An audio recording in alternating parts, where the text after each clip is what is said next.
Sleep is when the cold wins. This is the fact that every frontier family understood at a level deeper than language, deeper than thought, understood in the body itself, in the bones that ached at 3 a.m, in the feet that went numb under the blankets, in the breath that froze on the wool pulled over the face. During the day, the family was active. They moved. They worked. They stood near the stove, fed the stove, adjusted their position relative to the stove, in a constant unconscious negotiation with the cold air that filled every corner of the cabin the stove could not reach. During the day, the body generated heat through activity, chopping, lifting, cooking, walking, and the stove supplemented what the body produced. And between the two sources, the family stayed warm enough. But at night, the body stopped moving. Metabolism dropped.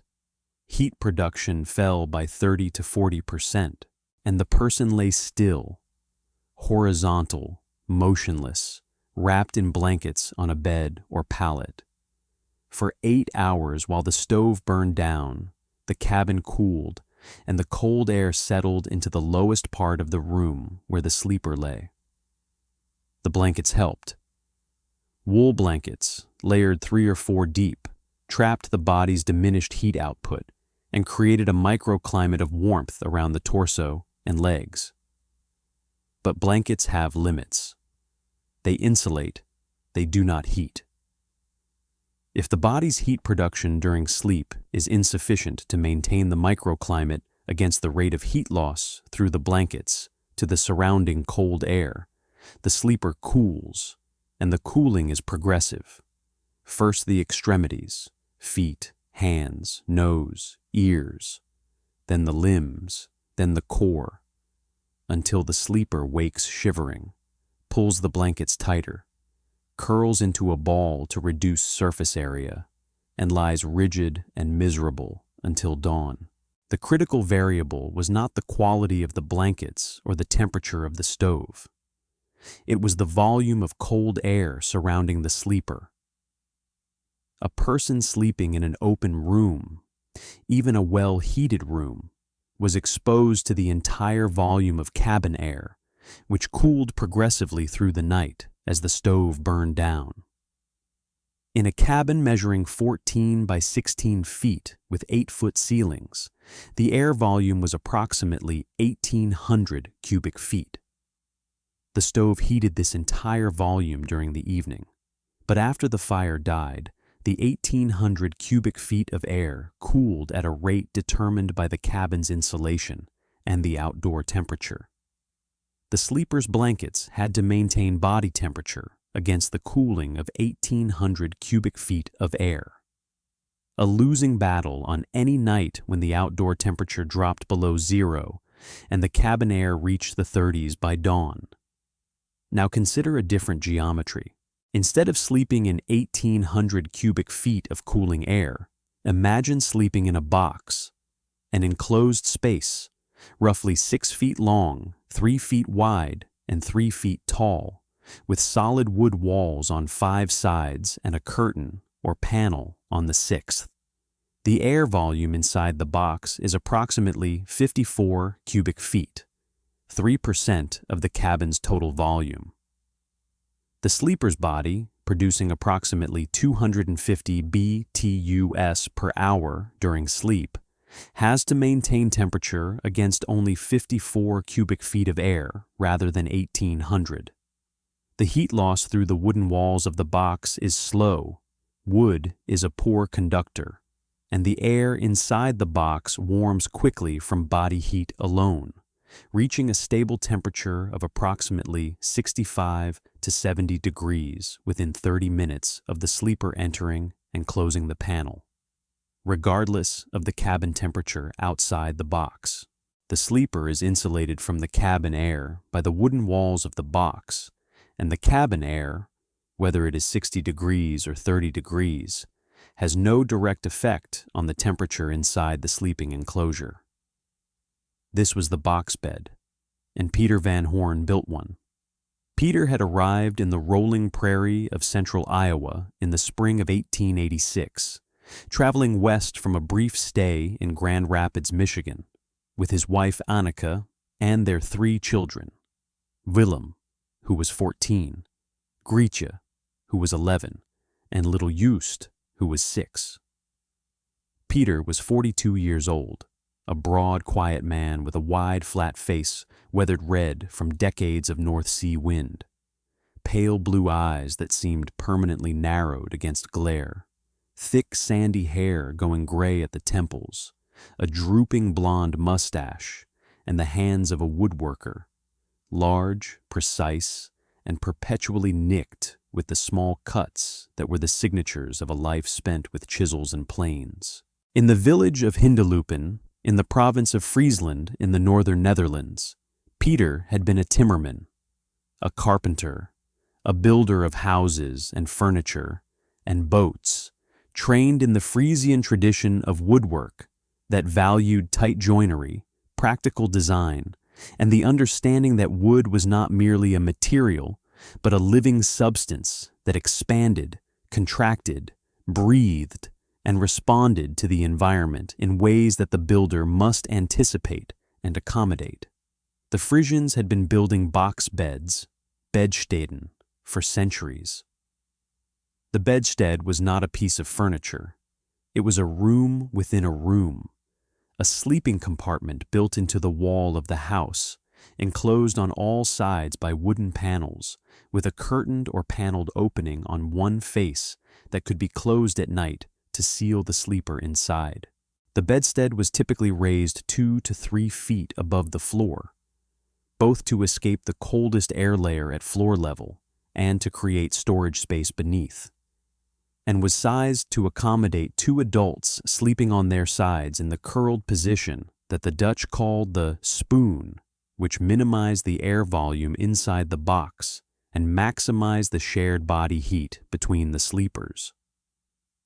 The bedstead was ubiquitous in the Netherlands, in Scandinavia, in Brittany, in Scotland, and in every cold maritime climate of Northern Europe. It was so fundamental to the sleeping culture of these regions that the open bed, a freestanding frame with mattress exposed to the room air on all sides, was considered a luxury of the wealthy, who could afford to heat their bedrooms with dedicated fireplaces, and a folly of the ignorant, who did not understand that the warmest bed was the smallest bed, enclosed on all sides, heated by nothing but the body within it. Peter's first winter in Iowa, 1886 to 1887, was spent in a rented cabin with open beds, and it nearly broke the family. The Iowa winter was nothing like the Frisian winter. Friesland was cold and damp. Temperatures rarely dropped below 10 degrees Fahrenheit, and the maritime climate moderated the extremes. Iowa was continental, dry, wind-scoured, and savage, with January temperatures that dropped to 20 below zero and stayed there for days, with wind that drove the cold through every gap in the chinking and every crack in the door frame. The cabin had 2 beds, open frames with straw tick mattresses, and the family slept under every blanket they owned, 4 layers of wool plus a sheepskin coverlet, and still woke at 3 in the morning with frozen feet and numb fingers and breath that condensed on the blanket edge and froze into a crust of ice. Annika told Peter after the first January cold snap that they would not survive another winter sleeping in open air. Not literally, they would survive, but the chronic cold exposure during sleep was draining the family's health and resilience. Willem, the oldest, had developed a persistent cough. Grietje complained of headaches that Annika attributed to the constant muscle tension of shivering through the night. Little Joost, who slept between his parents for warmth, woke every morning with his hands so cold that he could not grip his breakfast spoon for the first 10 minutes after rising. The open bed in the Iowa winter was not sleeping. It was enduring. Peter built the first box bed in February of 1887, during a brief warming spell when the temperature rose above freezing for 3 consecutive days, and the cabin was warm enough to work in without gloves. He built it against the interior wall that separated the main room from the small storage alcove, the warmest wall in the cabin, because it faced the stove on one side and was sheltered from the exterior cold on the other. The box bed was 6 feet 4 inches long, 4 feet wide, and 3 feet 6 inches tall, sized for Peter and Annika sleeping together in the traditional spoon position with sufficient room to turn over without striking the ceiling. The walls were constructed from 1-inch pine planks, tongue and groove joints that Peter cut with his hand planes, creating a tight seal that minimized air infiltration. The back wall was the cabin's interior wall itself. The bottom was a solid plank platform raised 18 inches above the cabin floor on a framework of 2x4 posts, creating a storage space beneath for the family's trunks and supplies. The top was a solid plank ceiling, not open to the room air above, but fully enclosed, trapping the warm air rising from the sleepers' bodies within the box. The front was a pair of sliding panels, wooden doors that moved on grooved tracks and could be pulled closed after the sleepers entered, sealing the box on all 6 sides. The interior volume of the completed box bed was approximately 65 cubic feet, slightly larger than the theoretical minimum, because Peter had made the box wider than a strict 2-person spoon would require, anticipating that Just would continue to sleep with his parents until the boy was old enough for his own box bed. The interior surfaces were planed smooth and left unfinished, bare pine that would absorb moisture from the sleeper's breath during the night and release it during the day when the panels were opened for airing, a natural moisture management system that the Frisians had understood for centuries and that prevented the interior of the box from becoming damp or musty. If you want to know what happened when a Frisian carpenter built a wooden coffin against his cabin wall and climbed inside it every night while his neighbors said he was practicing for his own funeral, subscribe to this channel and tell me in the comments where you are watching from. The total cost of the box bed was $9, $6 for lumber, pine planks from the sawmill in the nearest town, sufficient for the walls, ceiling, floor, and sliding panels, $2 for hardware, iron track for the sliding panels, screws and hinges for the access panel to the underbed storage, and $1 for the straw tick mattress cover that Annika sewed from canvas and filled with fresh wheat straw. The tools, saws, planes, chisels, squares, and marking gauges, were Peter's own, carried from Friesland. The first night in the box bed was February 23, 1887. The cabin temperature at bedtime, 9 o'clock, was 58 degrees, the stove burning low on its last charge. Peter and Annika entered the box bed, arranged the straw mattress and wool blankets, pulled Just in between them, and slid the front panels closed. The box was dark. The box was quiet. And within 20 minutes, the box was warm. The physics were simple and immediate. 3 bodies, 2 adults, and a child, producing a combined heat output of approximately 600 BTUs per hour during sleep, enclosed in 65 cubic feet of still air, surrounded by 1-inch pine walls. The body heat warmed the enclosed air rapidly, and the pine walls insulated the warm air from the cold cabin air outside. Within 30 minutes, the air temperature inside the box had risen from the cabin's 58 degrees to approximately 68 degrees, a comfortable sleeping temperature, and it stabilized there, maintained by the continuous heat output of the three bodies against the slow heat loss through the wooden walls. Outside the box, the cabin cooled through the night, as it always did. By midnight, the cabin air was 45 degrees. By 3 in the morning, 38. By 6, 32. The water in the basin froze. Frost formed on the interior of the windows. The nail heads on the door framing showed white circles of frost where the metal conducted cold through the wood. Inside the box, the temperature held. At midnight, 66 degrees. At 3, 64. At 6, 62. A total drop of 6 degrees over 9 hours, less than 1 degree per hour, compared to the 26-degree drop in the open cabin over the same period. The wooden walls of the box had reduced the effective air volume that the sleepers' bodies had to heat from 1,800 cubic feet to 65 cubic feet, a reduction of 96%, and the result was a sleeping environment that was warm, stable, and completely independent of the cabin's temperature. Peter woke at 6 and lay still for a moment, aware of something he had not felt since leaving Friesland. Warmth.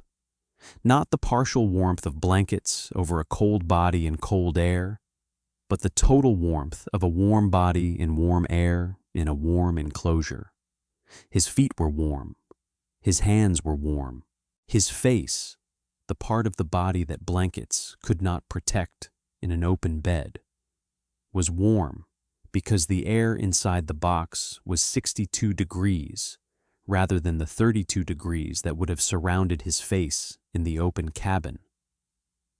He slid the panel open and stepped out into the 32-degree cabin air and felt the cold hit him like a wall, a sharp contrast that made the warmth of the box bed feel even more remarkable by comparison. Annika's assessment was immediate and absolute. She said, "We will never sleep in the open again." If this story has touched you, share it and subscribe, because the quiet engineering that kept families alive and farms running for generations deserves to be remembered. Peter built the children's box bed in March, a second enclosure on the same wall, slightly smaller, 5 feet 6 inches long, 3 feet 6 inches wide, 3 feet tall, sized for Willem and Grietje sleeping head to foot with Joost joining them once he outgrew his parents' bed. The children's box bed cost $7 and took 4 days to build. The performance was identical to the adult's bed, interior temperatures of 62 to 68 degrees through the night, while the cabin air dropped to the 30s. The health improvements were visible within weeks. Willem's persistent cough, which had lasted from December through February in the open bed, cleared within 10 days of sleeping in the box bed. Grietje's headaches stopped entirely. Joost, who had spent every morning of the open bed winter with frozen hands and a miserable expression, began waking cheerful and warm, his small body having maintained its heat throughout the night in the enclosed space shared with his siblings' combined warmth. The fuel implications of the box bed were indirect but significant. The box bed did not reduce the cabin's total heat loss. The stove still burned the same fuel, the walls still lost the same heat, and the cabin still cooled at the same rate overnight. But the box bed eliminated the need for the nighttime fire reload, because the family's comfort during sleep was no longer dependent on the cabin air temperature. Before the box bed, Peter had woken at 2 in the morning to reload the stove, not because the cabin needed to be warm for any functional purpose, but because the sleepers in open beds could not maintain body temperature when the cabin air dropped below 35 degrees. After the box bed, the cabin air could drop to 25 degrees overnight, and the sleepers remained at 62 degrees inside their wooden enclosures, undisturbed and warm. The 2 o'clock reload was eliminated, saving approximately 1/3 of a cord of wood per winter. The same savings that the sand bed and the straw cellar achieved, but accomplished with $9 of lumber rather than $22 of excavation or $14 of sand and carpentry. The ventilation of the box bed was a question that every visitor asked, and that Peter addressed with the same thoughtful precision he brought to every aspect of the construction. A sealed box containing 3 sleeping bodies would accumulate carbon dioxide and moisture over 8 hours, potentially creating an environment that was warm but unhealthy. Peter's solution was borrowed directly from the Frisian bedstead tradition. He drilled a pattern of 1/4-inch holes, 32 holes in a 4x8 grid, through the upper portion of each sliding panel positioned above the sleeper's head height. The holes provided continuous passive ventilation.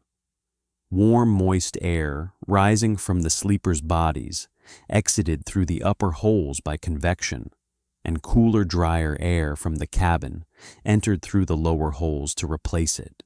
The exchange rate was sufficient to maintain acceptable air quality, carbon dioxide below harmful levels, humidity below condensation thresholds, while being too slow to significantly cool the interior of the box.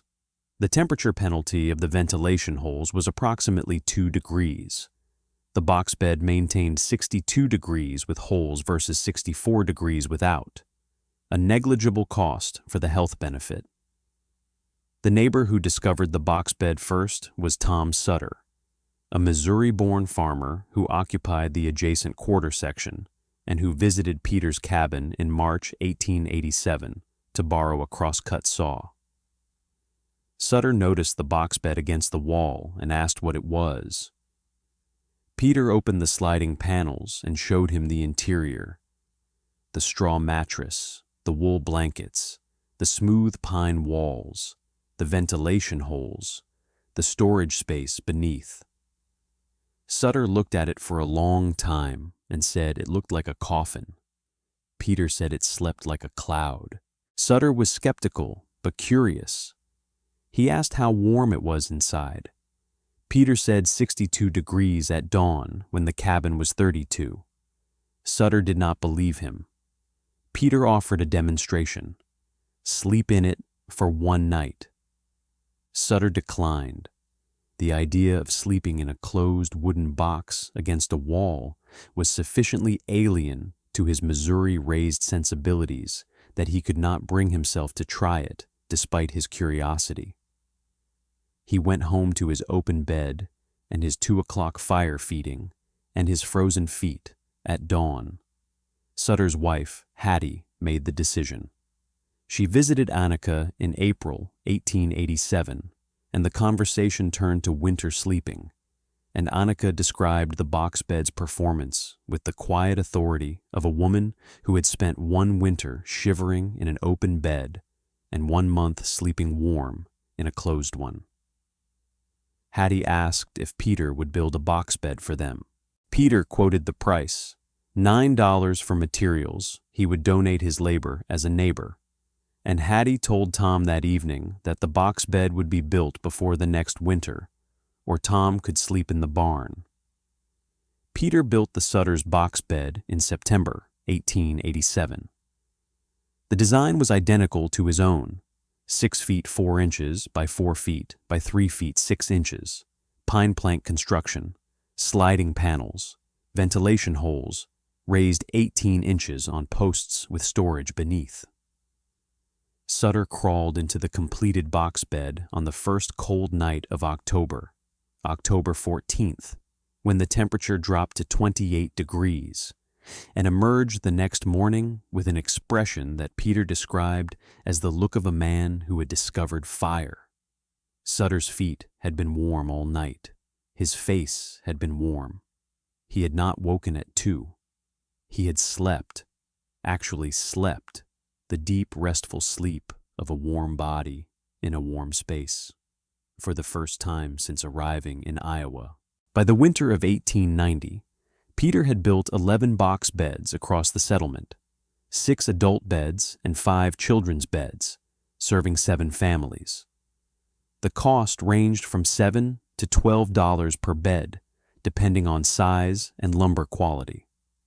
Every family reported the same results: interior temperatures of 60 to 68 degrees through the night, regardless of cabin temperature, elimination of the 2 o'clock fire reload, and dramatic improvements in sleep quality, morning energy, and winter health. The December blizzard of 1892 provided the extreme test. The storm lasted 3 days, with temperatures dropping to 31 below zero, and sustained winds of 45 miles per hour that drove the wind chill to levels that froze exposed skin in minutes. The cabin temperatures during the storm dropped to levels that tested every heating system in the settlement. The best insulated cabins held 35 degrees at dawn. The worst dropped below 20, and 2 families whose stoves could not keep pace with the heat loss. Through their poorly chinked walls, saw interior temperatures reach 15 degrees by the 3rd morning of the storm. Peter's cabin, which was moderately insulated but not exceptional, reached 24 degrees at dawn on the worst morning of the blizzard. 31 below outside, the stove's evening charge long exhausted, the walls conducting cold inward at a rate that overwhelmed the residual heat. 24 degrees was brutal in the open cabin. Water frozen solid, frost on every surface, the air painful to breathe. But inside the box bed, the temperature was 58 degrees. The 3 bodies, Peter, Annika, and Just, had maintained their microclimate against the 24-degree cabin air, losing only 10 degrees from the 68 of bedtime to the 58 of dawn. 58 degrees was cool, but not cold, a temperature at which a person under wool blankets was comfortable, warm, and capable of restful sleep. In the Sutter cabin, which had poorer insulation than Peter's and reached 18 degrees at dawn during the blizzard, the box bed interior was 54 degrees. The temperature difference between the box bed interior and the open cabin was 36 degrees, almost identical to the difference between a heated cabin and the outdoor air. The box bed was, in thermal terms, a cabin within a cabin, a second insulated enclosure that maintained habitable conditions independent of the first. Hattie Suter told Annika after the blizzard that the box bed had saved her children's lives. This was probably not literally true. The children would likely have survived the 18-degree cabin air under heavy blankets, though the health consequences of 3 nights of severe cold exposure during sleep would have been significant. But Hattie's statement reflected a truth that went beyond the physical. The box bed had saved the family's winter. It had transformed the blizzard from a terrifying 3-day ordeal of survival, huddled around the stove, afraid to sleep, burning every piece of wood at hand, into a manageable 3-day event during which the family slept warm, woke rested, and faced each day of the storm with the energy and clarity that adequate sleep provides. The moisture management of the box bed required attention that Peter specified for every family he built for. The sleepers exhaled approximately 1 pint of water vapor per person per night, and 3 sleepers in an enclosed box produced approximately 3 pints of moisture over 8 hours. The ventilation holes carried most of this moisture out of the box as humid air, but some condensed on the interior surfaces of the wooden walls, particularly on the ceiling directly above the sleepers' faces, where the warm, moist breath rose and contacted the cooler wood surface. Peter's protocol was simple. Every morning, after rising, slide the panels fully open and leave them open all day. The cabin air, heated by the morning fire and much drier than the box bed air, would circulate through the open box, evaporating the condensation from the wood surfaces and drying the interior completely before the next night's use. The daily airing took no effort, simply leaving the panels open, and prevented the moisture accumulation that would otherwise promote mold growth and wood deterioration within the enclosed space. The box bed tradition adapted to the Iowa settlement with variations that reflected each family's needs and preferences. The Mulder family, Dutch, from Groningen, built a box bed with a hinged top panel rather than sliding front panels, which allowed the sleeper to sit up in bed before climbing out. A convenience for elderly Mrs. Mulder, whose stiff joints made the feet-first exit from a front panel bed uncomfortable. The Jansen family built a box bed with a small shelf inside at head height for a candle holder, allowing brief reading before sleep, a luxury in the dark Iowa winter that improved the family's morale significantly. Peter himself added a modification in 1893, a thin layer of sheepskin glued to the interior ceiling of the box, which absorbed the moisture from upward rising breath before it could condense on the cold wood surface, reducing the morning dampness and extending the intervals between necessary deep cleanings. The sound isolation of the box bed was an unintended benefit that Annika valued highly. The enclosed wooden walls blocked the sounds that disrupted sleep in an open cabin. The creak of cooling logs contracting in the cold, the rattle of the stove damper in the wind, the scratch of mice in the walls, the howl of the prairie wind through gaps in the chinking. Inside the box bed, these sounds were muffled to distant whispers, and the dominant sound was the breathing of the people within, a rhythmic, calming sound that promoted deeper sleep. Annika said that the box bed was not just warmer than the open bed, but quieter, and that the quiet was as important as the warmth for the quality of rest it provided. The economics of the box bed were the most favorable of any frontier thermal improvement. Construction cost, $9 per adult bed, $7 per children's bed. Fuel savings, 1/3 cord per winter, eliminating the 2 o'clock reload, worth approximately $2 at local prices. Health savings, difficult to quantify but real. Fewer colds, fewer respiratory infections, fewer days of fatigue-related reduced productivity. Payback period on fuel alone, approximately 4 to 5 winters. But the true value of the box bed was not in fuel savings. It was in sleep. 8 hours of warm, uninterrupted sleep every night from November through March. The value of that sleep? In health, in energy, in mood, in the ability to face each day of the Iowa winter with clarity and strength, was incalculable, and every family that had a box bed understood this within a single night of use. The cultural resistance to the box bed followed a pattern that Peter observed with quiet amusement. The Dutch and Scandinavian families in the settlement adopted the box bed immediately.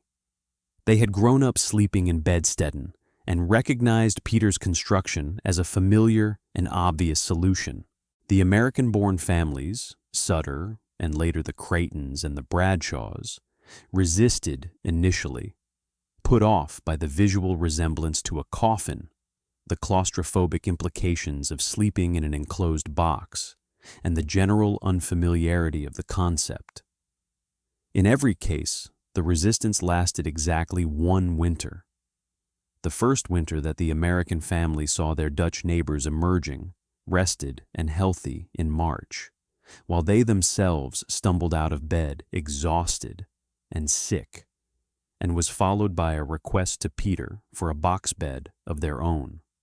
By 1895, the box bed was standard in the settlement. 15 families had a total of 23 box beds. Every family, Dutch and American alike, sleeping warm through the Iowa winter in wooden enclosures that cost less than $10 each and that required nothing but the body heat of the sleeper to maintain habitable temperatures through the coldest nights of the year. Peter lived on the Iowa homestead until 1910, when he and Annika moved to Des Moines to be near Willem and his family. The box beds he had built were in service for decades.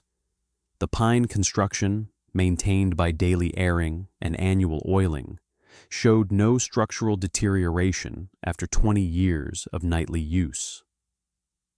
The sliding panels, which bore the most wear from daily opening and closing, required occasional waxing of the tracks to maintain smooth operation, but the tracks themselves, iron channels set into grooved wooden rails, were effectively permanent. Gretja, who had been 11 when the family arrived in Iowa, grew up sleeping in the children's box bed and married a farmer named Henrik Dorn in 1896. She built a box bed in her own cabin before the first winter. She had watched her father build enough of them to understand the joinery, and she possessed enough of Peter's woodworking skill to execute the construction independently. Her box bed was slightly different from Peter's.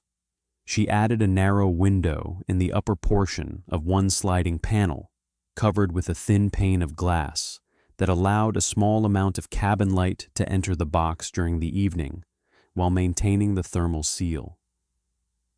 The window was Gretja's own innovation, born not from the Frisian tradition, but from her personal dislike of the total darkness inside the box, which she had endured as a child but chose to remedy as an adult. The construction details of the box bed revealed Peter's mastery of joinery and his understanding of wood behavior in the extreme temperature and humidity variations of the Iowa climate. The tongue and groove joints that connected the wall planks were not simply butted together. They were fitted with a precision of 1/32 of an inch, tight enough to minimize air leakage, but with a deliberate allowance for expansion during the humid summer months when the wood absorbed atmospheric moisture and swelled. A joint cut too tight would buckle in summer, cracking the planks or popping the fasteners. A joint cut too loose would gape in winter when the dry, heated air shrunk the wood, creating air leaks that would reduce the box bed's thermal performance. Peter's joints were Frisian joints, dimensioned for the full annual cycle of expansion and contraction, performing equally well in the 90-degree humidity of an Iowa August and the 0-degree dryness of an Iowa January. The sliding panel tracks required the same precision. The iron channels, purchased from the hardware store in town and cut to length by Peter, were set into grooves that Peter carved with a 1/4-inch chisel along the top and bottom rails of the bed opening. The panels, each one 30 inches wide and 3 feet tall, made from 3 tongue and groove planks reinforced with 2 horizontal battens on the interior face, slid smoothly in the tracks with a finger's push, sealing the opening with an overlap of 1/2 inch on each side, and a wool felt strip along the bottom edge that compressed against the sill when the panel was closed. The felt strip was Annika's contribution. She had noticed during the first week that cold air seeped through the gap between the panel bottom and the sill, creating a draft at ankle height inside the box, and she suggested the felt compression seal that eliminated the draft entirely. The mattress was a critical component of the system. A straw tick mattress, a canvas sack filled with wheat straw, provided approximately R3 of insulation between the sleeper's body and the solid plank platform below. Without the mattress, the sleeper's back would be in direct contact with the platform, which conducted body heat downward into the pine planks and thence into the cold air beneath the bed, the same floor-level cold that the box bed was designed to escape.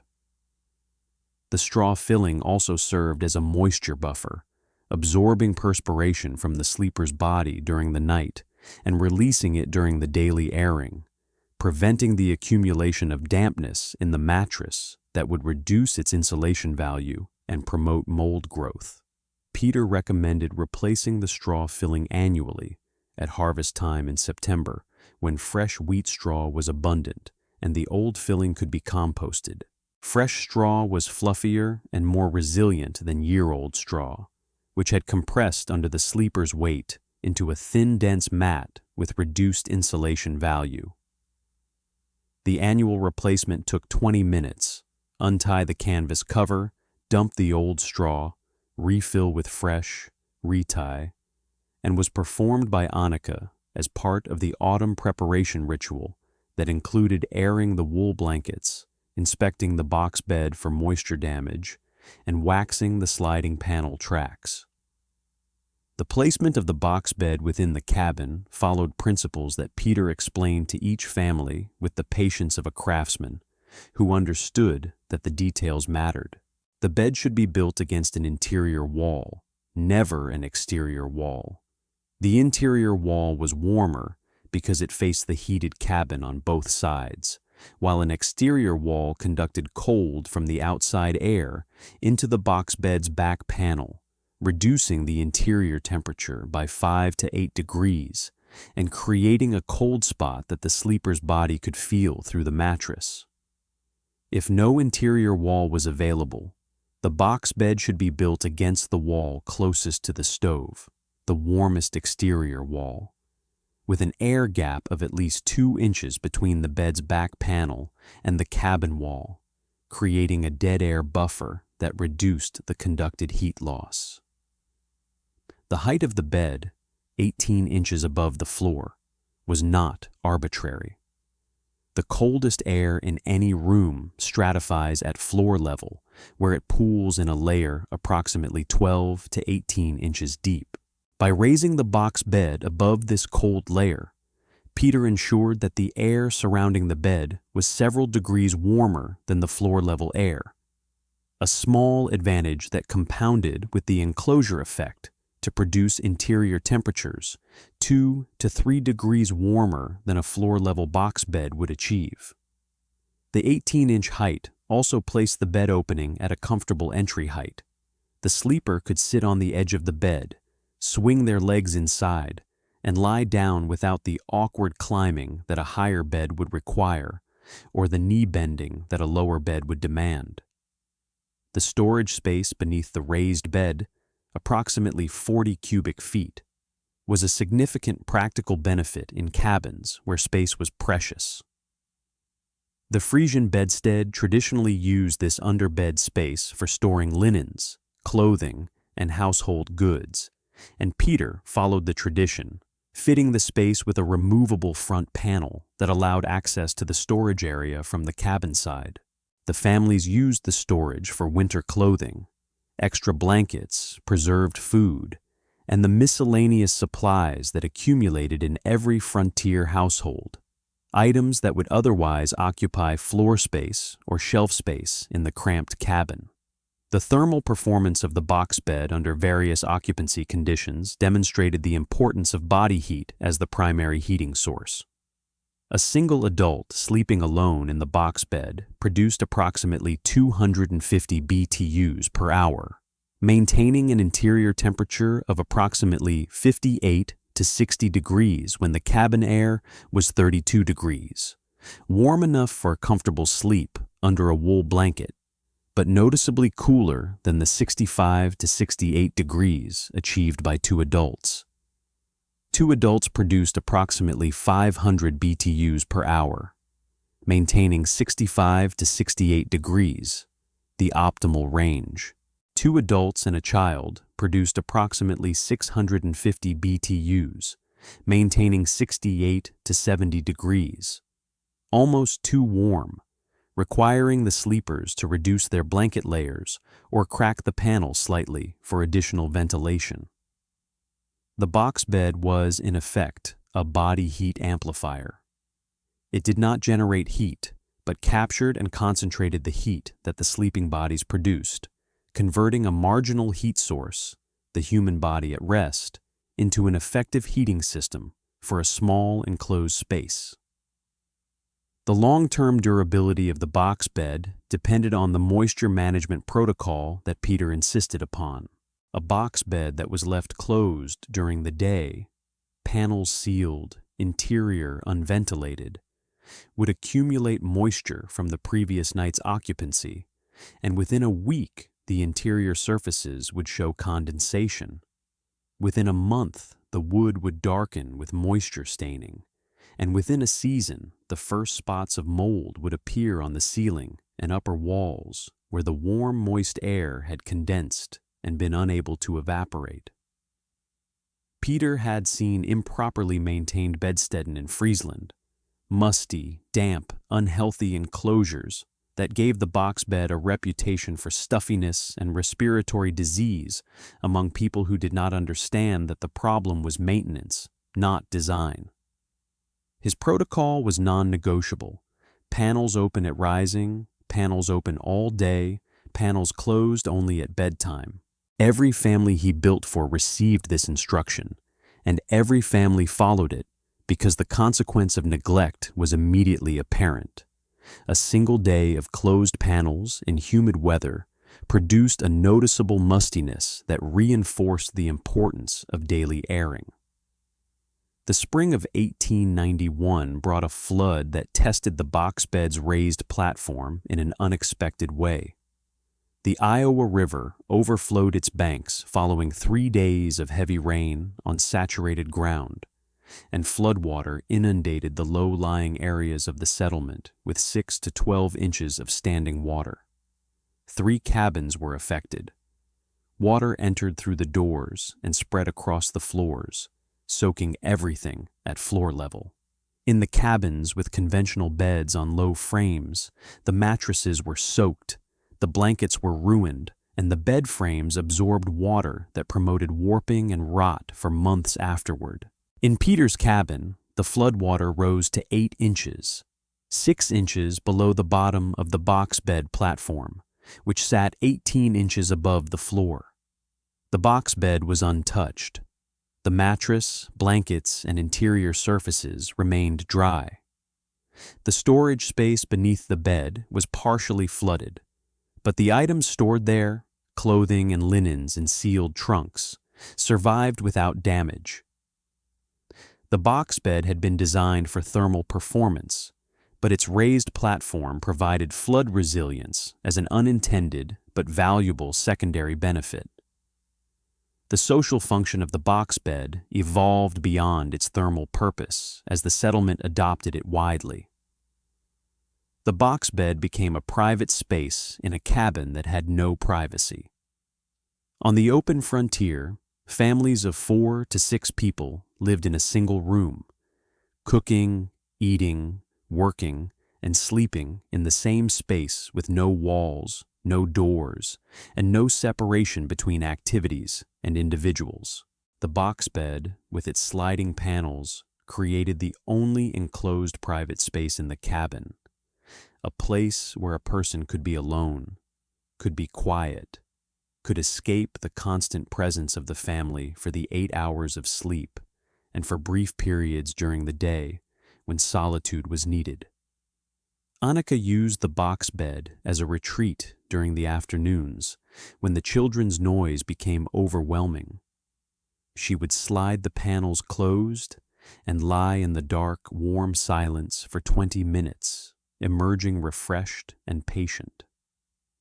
The older children, Willem and Grietje, used their box bed as a reading space on winter evenings, lying inside with a candle on the interior shelf, in Janssen's version, or simply lying in the dark, telling each other stories, their voices enclosed and intimate in the small, warm space. The psychological comfort of the box bed, the feeling of safety, enclosure, and warmth that it provided, was a benefit that every family mentioned, but that none could precisely quantify. There was something about climbing into a warm, enclosed space, sliding the panels closed, and feeling the immediate wrap of warm, still air around the body that produced a sense of security that an open bed in an open room could not replicate. The box bed was, in some fundamental way, a nest, a return to the primal enclosure that every mammal seeks for sleep, the den, the burrow, the hollow that says, "You are enclosed, you are hidden, you are warm, you are safe." The Iowa prairie outside might be 30 below with the wind screaming across 1,000 miles of flat snow-covered nothing. But inside the box bed, the world contracted to a space 6 feet long and 4 feet wide and 3 feet tall, warm and dark and quiet. And that contraction, that reduction of the hostile world to a manageable, survivable, human-scaled enclosure, was as important to the spirit as the warmth was to the body. The comparison between the box bed and the heavy blanket approach revealed why the frontier families had been fighting the wrong battle. The standard American response to cold sleeping was more blankets, adding layer after layer of wool, cotton, and animal skin until the sleeper was buried under 30 to 40 pounds of covering that trapped body heat against the skin. The approach worked to a degree. A sufficiently thick blanket pile would maintain torso temperature even in very cold rooms, but it failed at the extremities and the face. No practical arrangement of blankets could keep the feet warm when the air temperature around them was 30 degrees. The blankets compressed under their own weight at the foot of the bed, losing loft and insulation value precisely where they were needed most. The face was entirely exposed.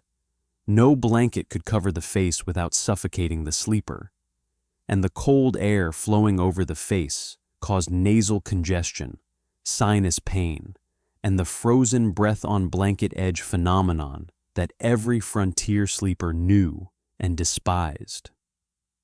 The box bed solved both problems by addressing the root cause, the temperature of the air surrounding the sleeper. Instead of insulating the body from cold air with blankets, the box bed insulated a small volume of air from the cold cabin with wooden walls, and then warmed that air with body heat. The result was that every surface of the sleeper's body, including feet, hands, and face, was surrounded by 60-degree air rather than 30-degree air. The blanket still helped. A single wool blanket inside the box bed provided an additional layer of insulation that raised the body surface temperature from the ambient 62 to a comfortable 72. But they were supplementary rather than essential. A sleeper in a box bed with a single blanket was warmer than a sleeper in an open bed with 4 blankets, because the box bed addressed the fundamental problem, cold air, while the blankets addressed only the symptom, cold body. The weight reduction was also significant for sleep quality. 40 pounds of blankets pressing on the sleeper's body restricted movement, compressed the chest, and made turning over a natural and necessary activity during sleep, a laborious process that often woke the sleeper. A single blanket weighing 5 pounds allowed free movement, easy turning, and the relaxed body posture that promoted deep, restful sleep. Multiple families in the settlement reported that the box bed had improved their sleep, not only because it was warmer, but because it was lighter. The body was free to move, stretch, and find comfortable positions without fighting against a mountain of heavy wool. The January 1894 cold snap, 10 consecutive days with temperatures below 15 degrees, 5 of those below zero, and one night that reached 34 below, was the most sustained cold event during Peter's time in Iowa, and provided a comprehensive test of the box bed system across the settlement. Peter visited each of the 11 box bed families during the cold snap and recorded the interior temperatures with a thermometer he carried in his coat pocket.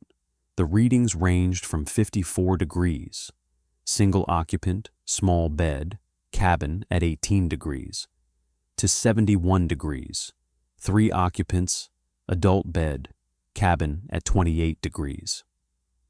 The average interior temperature across all beds was 61 degrees, warm enough for comfortable sleep under a single blanket. The average cabin temperature at dawn during the cold snap was 26 degrees. The box beds maintained a 35-degree advantage over the open cabin air, a consistent margin that held whether the outdoor temperature was 5 above or 34 below.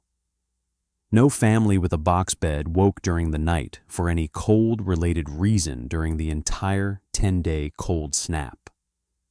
No family without a box bed, 3 families in the settlement had not yet adopted the system, slept through a single night without at least one 2 o'clock reload and at least one episode of cold waking, the abrupt middle-of-night awakening caused by the body's core temperature dropping below the threshold that triggers the shivering response.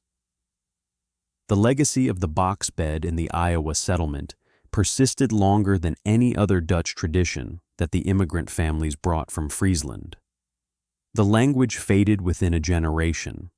The children of the immigrants spoke English exclusively by the 1890s.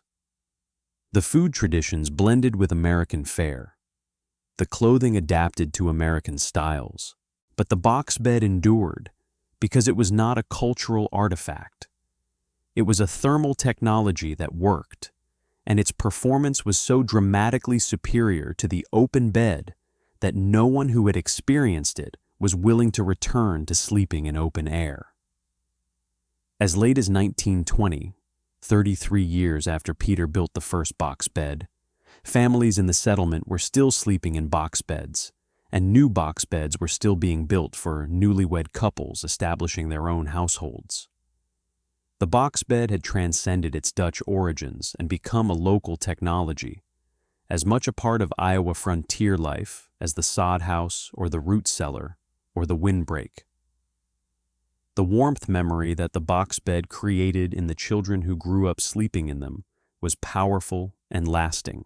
Willem, Grietje, Joost, and the children of every family in the settlement carried the physical memory of warm enclosed sleep into their adult lives, a memory that shaped their expectations of what a bed should be and how a night should feel.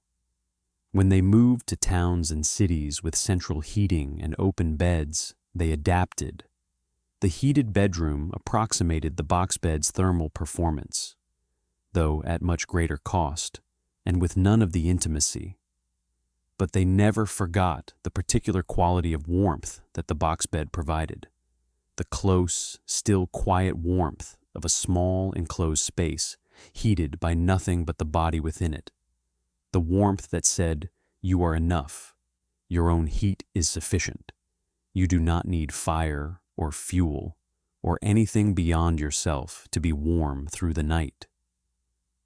The fire safety of the box bed was a concern that Peter addressed in the design and that proved sound over decades of use. A wooden enclosure in a cabin heated by an open stove presented an obvious fire risk. A stray ember, a tipped candle, or a chimney fire could ignite the box bed's pine walls with the sleepers inside. Peter's primary safety measure was placement. The box bed was built against the wall farthest from the stove, with a minimum clearance of 6 feet between the bed opening and the stove.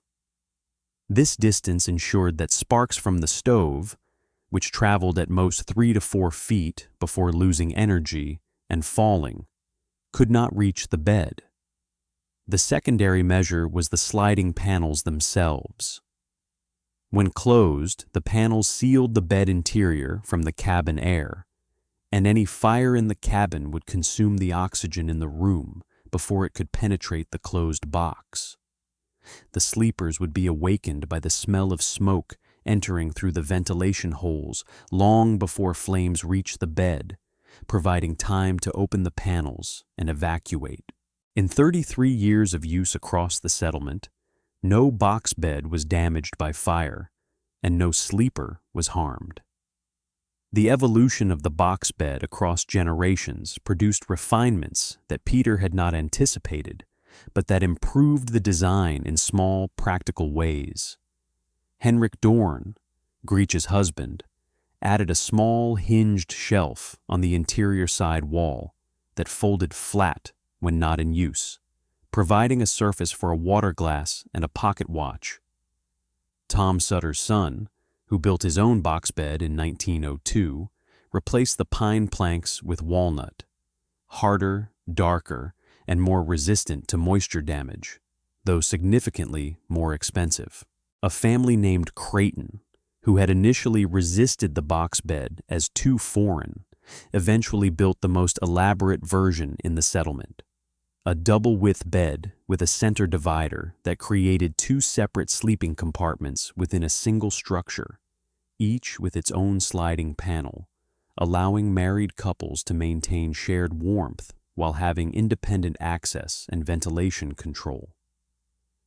Annika maintained a quiet pride in the box beds that she and Peter had introduced to the settlement, but she expressed that pride not in words, but in the care she took of her own bed, oiling the wood annually with linseed oil to preserve the grain and prevent drying, replacing the felt compression strips when they wore thin, keeping the sliding tracks waxed and smooth, and performing the daily airing ritual with the same discipline in the 23rd year as in the first.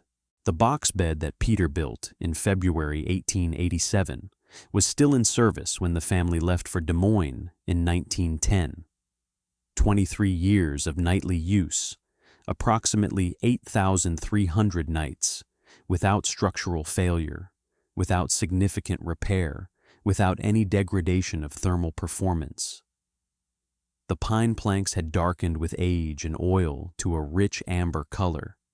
The joints had tightened as the wood stabilized, and the sliding panels moved on their iron tracks with the same smooth precision as the day they were hung. It was, as Peter said, the finest thing he had ever built. Not because it was the most complex or the most beautiful, but because it was the most useful, the most used, and the most enduring. No myths, no miracles, just pine planks, sliding panels, and the understanding that the warmest bed is not the one with the most blankets. It is the one with the smallest room.